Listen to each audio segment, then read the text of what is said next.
Welcome to another bonus edition of the MTB Podcast, a segment of the weekly episode that I call Afterthoughts.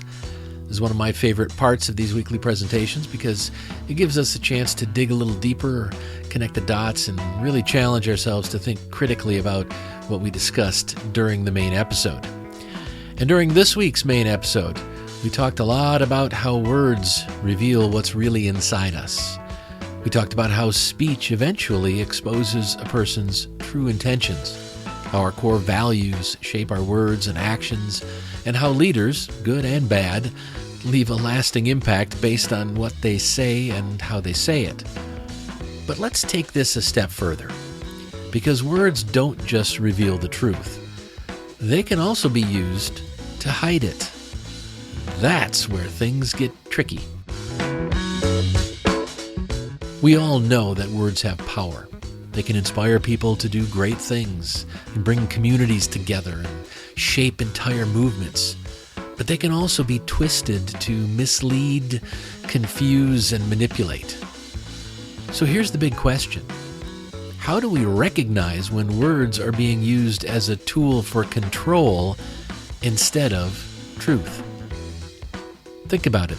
How many times have you heard a politician say something that sounds completely contradictory, only for their supporters to insist, well, that's not what they meant? Or a religious leader making a vague, feel-good statement that somehow justifies some wildly unethical behavior. Yeah, well, that's not an accident. That's manipulation. So today, we're going to explore some of the most common ways that religious leaders, politicians, and other authority figures use language to manipulate people. And more importantly, we're going to talk about how to fight back. Not with more deception, but with clarity, awareness, and some good old-fashioned critical thinking. Because if we can understand how words are used against us, we can stop them from working. And that's a power worth having.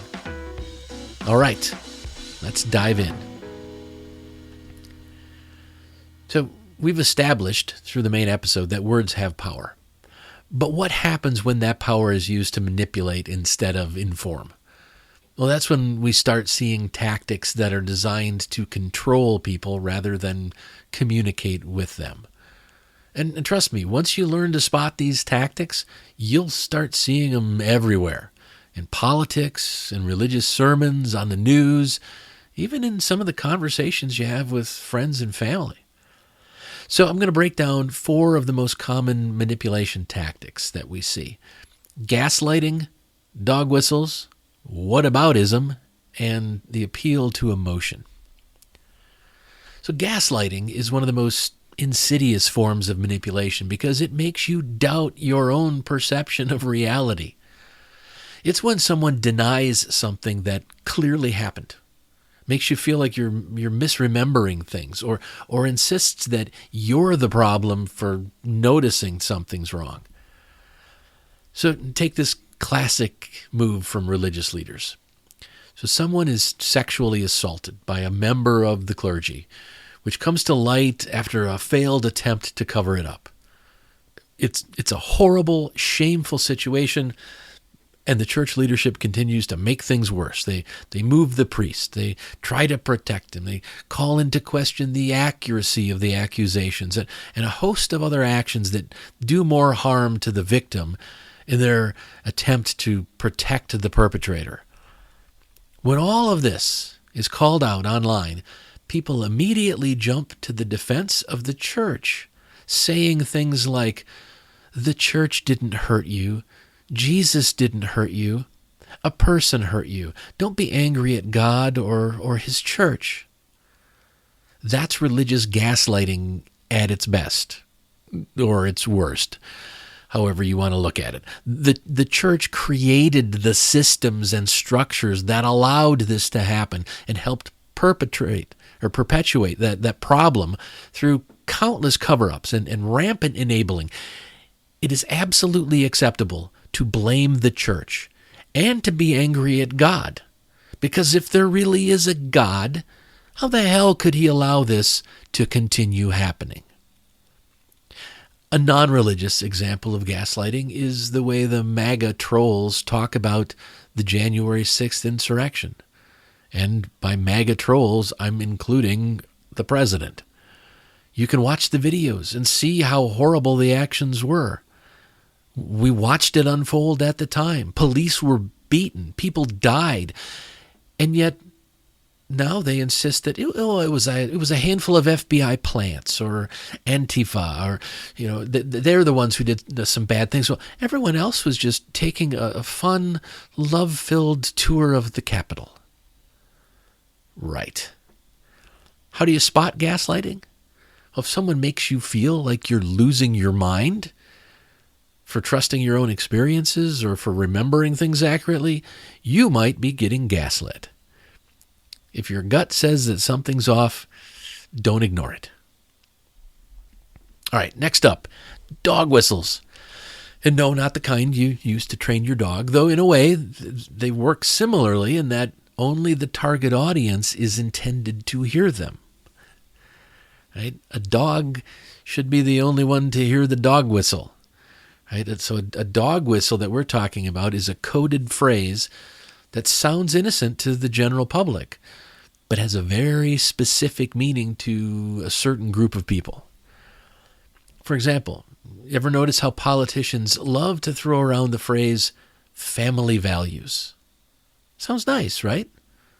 But to certain audiences, it's a signal that they're pushing anti-LGBTQ plus policies, or they're reinforcing outdated gender roles. It allows them to sound neutral or even wholesome, while quietly rallying their base around discrimination. Another example is when Trump talks about immigrants poisoning the blood of Americans.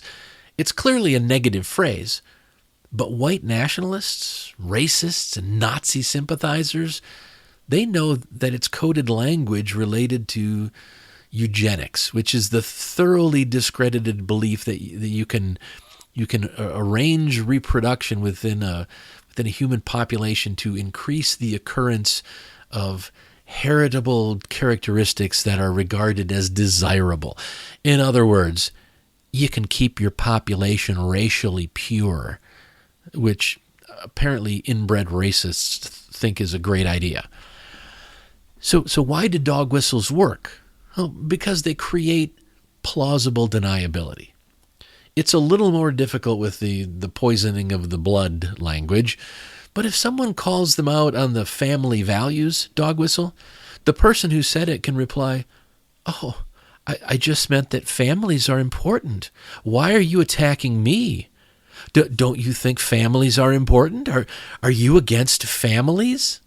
It's manipulation through coded language. The best way to combat this is to push for clear, direct language. If someone's using vague or loaded phrases, ask them exactly what they mean. Ask them to clearly define what they mean by family values, and watch how fast they try to dodge the question. All right, next up is whataboutism. And this one is everywhere, especially in politics. Whataboutism is when someone avoids answering criticism by bringing up generally a completely unrelated issue to distract from the original point. But it's not quite a red herring. It's not a complete distraction. It's usually tangential, and it's, oh yeah? Well, what about this over here? One I heard the other day, it was an interesting stretch. In response to the massive, indiscriminate job cuts and attacks on the civil service by Trump and Musk, conservative pundits were asking, well, what about Al Gore? Well, Al Gore led when he was the vice president, he led the Reinventing Government Commission that streamlined government operations and cut down on waste, exactly like Elon and the Doge. They cut 380,000 federal jobs. Al Gore cut almost 400,000 federal jobs, and those nasty Dems didn't claim it was a constitutional crisis. They cheered it for cutting waste and inefficiency. But when Elon does the very same thing, it's the end of the world. What a bunch of hypocrites. Yes, the ultimate pivot move, right? And instead of addressing the actual issue, they redirect attention elsewhere. What about Al Gore? It's like a kid getting caught stealing cookies and saying, well, Billy stole a cookie last week and nobody cared. The goal is to shift the conversation away from being held accountable. So why does this work? Well, because it creates a false equivalence. Billy didn't steal a cookie last week. He took one because Mom told him he could. Right? But it's a false equivalence. It tricks people into thinking that if both sides have done something wrong, then neither side should be held accountable. What's worse is, like I said, when it truly is a false equivalent, which is the case with the example I gave of Al Gore. Al Gore did lead a commission that reduced 380,000 federal jobs. It was significant. It eliminated a number of programs completely. In many cases, they were programs that were redundant across multiple federal agencies. They cut a great deal of waste, though. That was the point. The difference, the big difference, is that they did it over a 4-year period. They followed all the proper rules, regulations, and laws. They allowed input and comments from the public and from industry, from the workers' unions, and they worked with Congress to enact all of the changes. At the end of several years, they had reduced waste, balanced the budget, and had several years of budget surpluses. Now, do you remember, though, all of the lawsuits that came out of that activity? No, of course you don't, because it was all done properly, unlike what's being done now. So this what about is definitely a false equivalent. In fact, it's almost like gaslighting, but it's still whataboutism. Well, what about Al Gore? The best way to counter whataboutism is stay focused. If someone brings up an unrelated or tangential issue, tries to create a false equivalence, don't chase the distraction. Just bring the conversation back to the original point. Talk about the original topic on its own merits. Finally, we have the appeal to emotion. And this is when someone manipulates feelings, especially fear, anger, or guilt, and they do it to shut down logical reasoning. And one common example I've been hearing a lot from Christian nationalists is this. If we allow secularism to spread, it will destroy our country's moral fabric. Wow. Holy shit, that sounds terrifying. But notice how there's zero actual evidence in that statement, just a big, scary, emotional trigger designed to bypass logic and make people react out of fear. Here's another one. The libs are launching a coordinated attack on Christmas. They want to wipe away the reason for the season. It's an all-out war on Christmas and Christianity. Wow. Apparently saying happy holidays, because there are several holidays happening around the same time of year, indicates that I secretly want to destroy Christianity. I hate to burst your bubble, but capitalism and Christian nationalism has already done that. Anyway, spotting an appeal to emotion is generally easy. If an argument relies more on how it makes you feel than on actual facts or reasoning, be cautious. Fear and outrage can be powerful motivators, but they can also be used to push dangerous agendas. So instead of reacting emotionally, pause and ask, where's the evidence? If there isn't any, you've probably just encountered emotional manipulation in action. So now that we've broken down these four of the major manipulation tactics, right? Gaslighting, dog whistles, whataboutism, and appeals to emotion. Okay, what do we do with this information? Well, first and foremost, we listen more carefully. Especially when people in power speak, we need to analyze what they're actually saying. not just how it makes us feel. And second, we call out manipulation when we see it. Whether it's in politics, religion, or the media, the more we expose these tactics, the less effective they become. And finally, just don't use these tactics yourself. If we want to lead with integrity, we need to be clear, honest, and accountable in how we use our own words. Because if we believe in truth, then we should never have to manipulate people to make our case. All right. Now that we know some of the biggest manipulation tactics, let's take a look at who actually uses them and why. Because while everyday people might occasionally use a little deflection or an emotional appeal, there are certain groups who use these tactics systematically. And they use them to maintain power, to control people's thoughts, and really to shape public opinion. So I want to start with religious leaders, then move to politicians, and finally the media, because, trust me, they all have their hands in this mess. Now, religious leaders have been using language to maintain control for centuries. And it makes sense. If your entire authority is based on belief rather than evidence, then controlling the way people think and talk about faith is critical. So take, for example, the classic phrase, God works in mysterious ways. It sounds comforting, right? Another version of that is, God's ways are not our ways. The problem is that both of these phrases are often used to shut down critical thinking. If something in church doctrine doesn't make sense, instead of getting an explanation, people are told to just accept it as part of God's plan, because God works in mysterious ways. Another common one is, doubting is dangerous.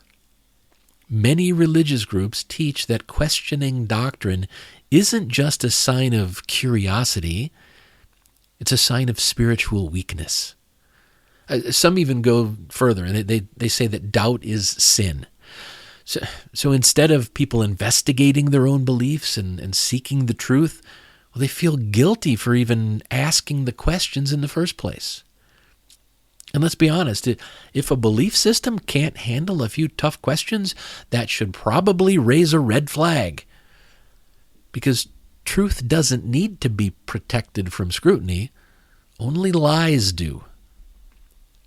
Now, politicians, especially authoritarian ones, are absolute pros at this. If religious leaders use manipulation to control faith, politicians generally use it to control fear. Now, one of the most common phrases we hear from politicians is about law and order. It sounds good on the surface, right? I mean, who doesn't want law and order? But dig a little deeper and you'll find that this phrase is almost always used to justify oppressive policies, from racial profiling to crackdowns on civil rights protests. The trick is that the phrase is vague enough to sound reasonable to the average person, but to a politician's base, it signals something very specific. We're going to crack down on the people you don't like. And why do people fall for this? Fear. When people are afraid, whether it's of crime, of immigrants, or cultural change, well, they cling to perceived strong leaders, even when those leaders are actively harming them. It's why people will vote against their own best interests if they believe the alternative is chaos. It's all about fear. And just like in religion, politicians use questioning as a weapon. If you ask, wait, how exactly is this policy going to help? Well, suddenly you're accused of being anti-police or anti-patriotic or soft on crime. It's a way of controlling dissent by making people afraid to ask questions. So once again, we're talking about fear. And finally, let's talk briefly about the media, because language control isn't just about politics and religion. The way news is framed has a huge impact on how we think. For example, let's say a large group of people take to the streets to protest injustice, some injustice is happening. Depending on who's covering the story, that event could be called a peaceful demonstration, or a mass protest, or a riot, or, my personal favorite, an angry mob. And so you see the difference. The exact same event can sound justified or dangerous, depending on the words used to describe it. And this matters because language shapes public perception, and public perception tends to influence policy. Here's another one: entitlement programs. We hear this term all the time in discussions about things like Social Security, food assistance, or public health care.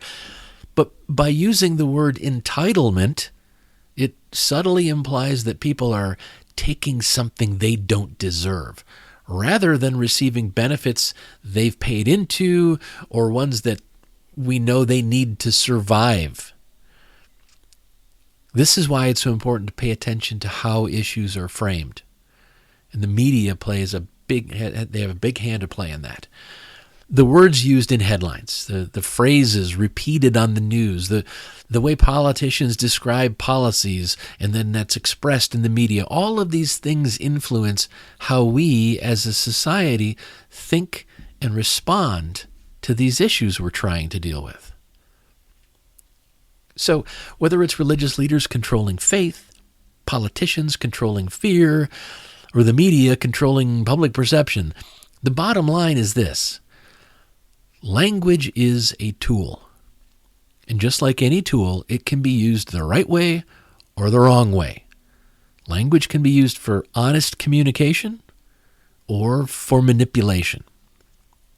The good news is that once you start recognizing these tactics, they tend to stop working on you.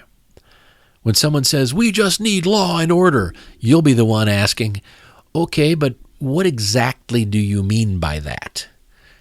When a religious leader says doubt is dangerous, you'll be the one asking, dangerous for whom?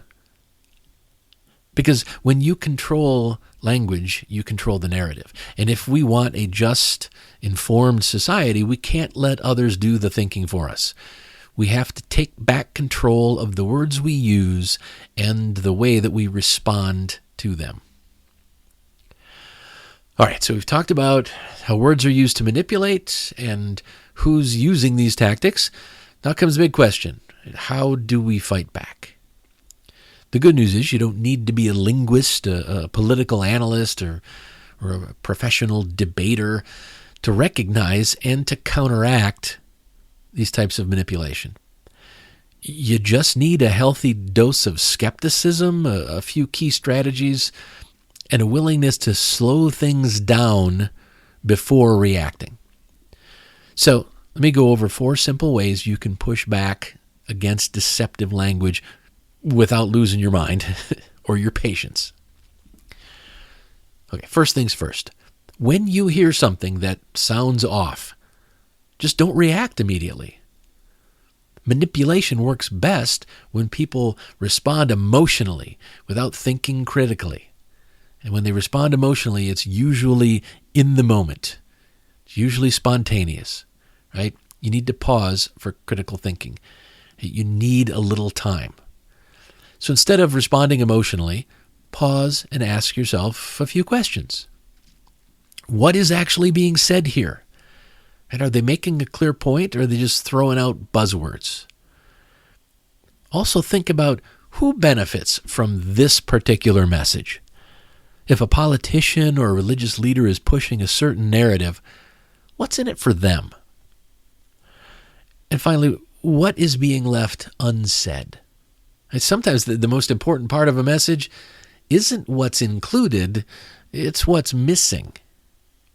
So the goal of manipulation is to bypass your logic and get straight to your emotions.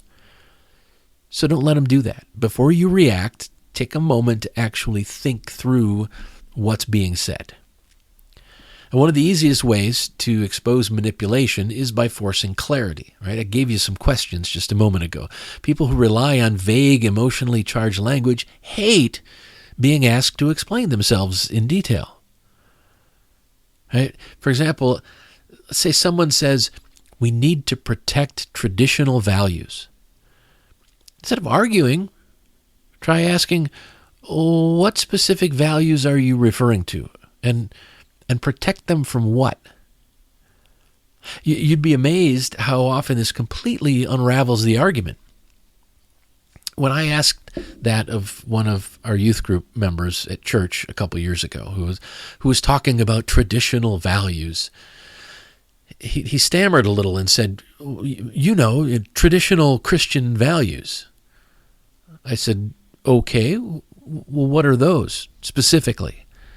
He stumbled through something like, well, it's like people have forgotten good old-fashioned values.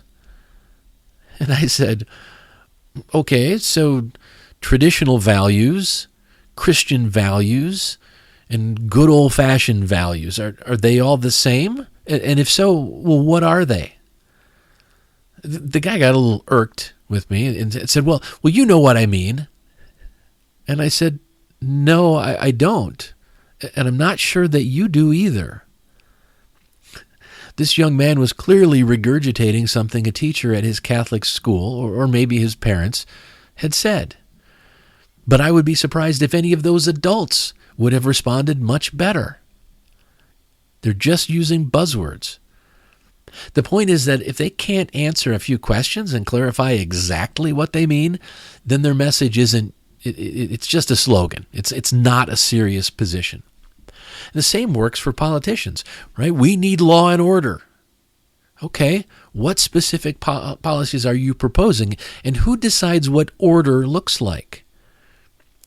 When you ask for specifics, you take the power away from manipulation and you put it back into reasoned discussion. And more often than not, vague rhetoric just falls apart under any kind of scrutiny. All right.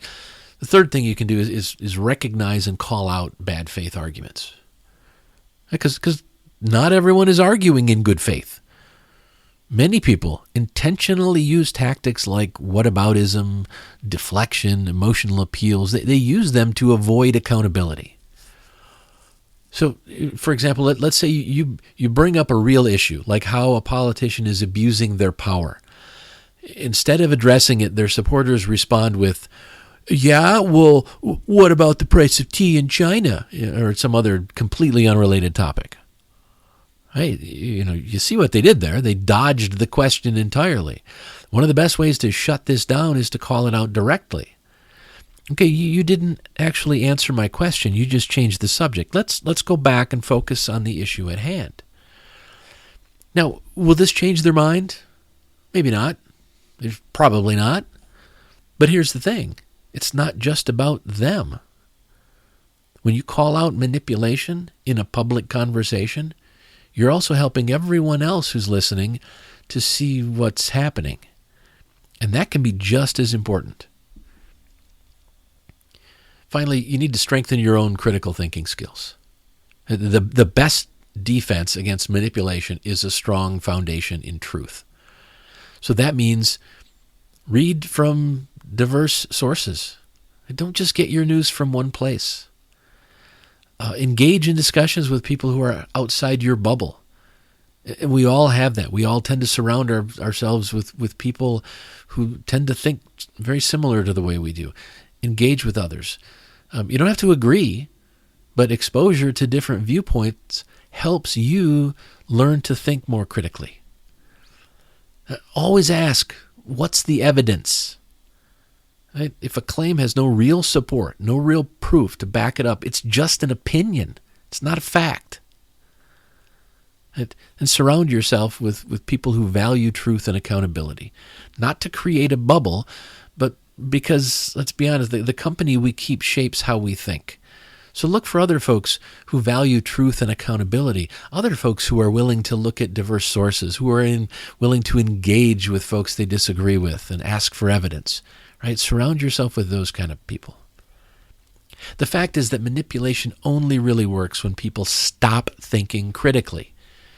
If we want to create a world where truth actually matters, then we have to start by demanding it, not just from others, but from ourselves. fighting back against manipulation doesn't mean arguing with everyone all the time. It just means paying attention, asking good questions, and refusing to accept deception at face value. Because once you see the tactics being used, you can't unsee them. And that knowledge gives you power. The power to push back, the power to demand clarity, and frankly, the power to build a society that values truth over rhetoric. So next time you hear a vague slogan, a deflection, or an emotional appeal, take a deep breath and ask yourself, what's really being said here? And who stands to benefit? If you start with that, you'll be 10 steps ahead of the game. Well, we've covered a lot in this episode of Afterthoughts, right? How words are used to manipulate, who uses these tactics, and then how we can fight back. But before I wrap up, let's bring it all home with one final crucial point. Words matter. Language isn't just how we communicate. It's how we shape reality. And when people in power manipulate language, they manipulate reality itself. Think about it. Entire wars have been justified with carefully crafted words.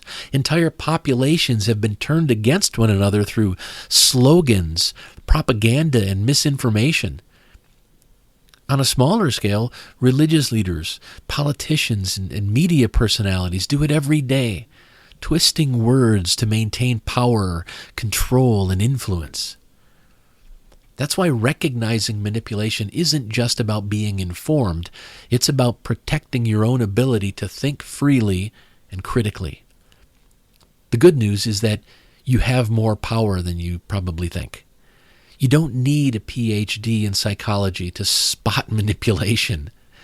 You don't need to memorize every fallacy or rhetorical trick in the book. You just need to do 3 simple things. 3 things. Number 1, listen carefully. And pay attention to what's actually being said, not just how it makes you feel in the moment. Second, ask questions. If something sounds vague or emotionally charged, dig deeper. And third, call it out. If someone tries to distract, deflect, gaslight, whatever, don't let them off the hook. 3 things. Listen carefully, ask questions, and call it out when you see it.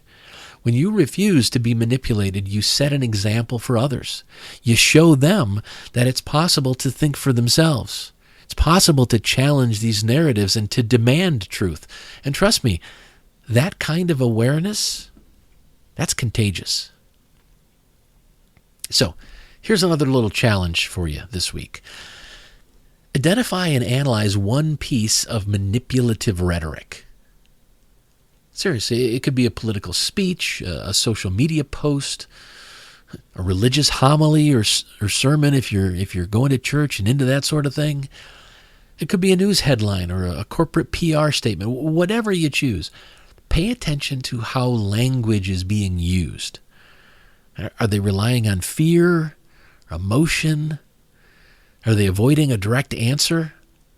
Are they using these emotionally charged buzzwords to maybe distract from facts? Are they offering up any facts at all? Once you recognize the manipulation, ask yourself, what's the real message here? And who benefits from it? Because the more we understand these tactics, the harder it is for people to use them against us. Language is power. And when we learn to see through the deception, we take some of that power back. So let's be people who listen with intention, who think with clarity, and who speak with integrity. And most importantly, let's never let anyone use words to control what we know to be true. Thanks for joining me for this episode of Afterthoughts. If you want to keep up on everything I'm doing, please head over to thecodaproject.com and subscribe to my newsletter. You'll get notifications whenever I publish anything, and I'll also keep you updated on the weekly live streams of Mythologizing the Bible.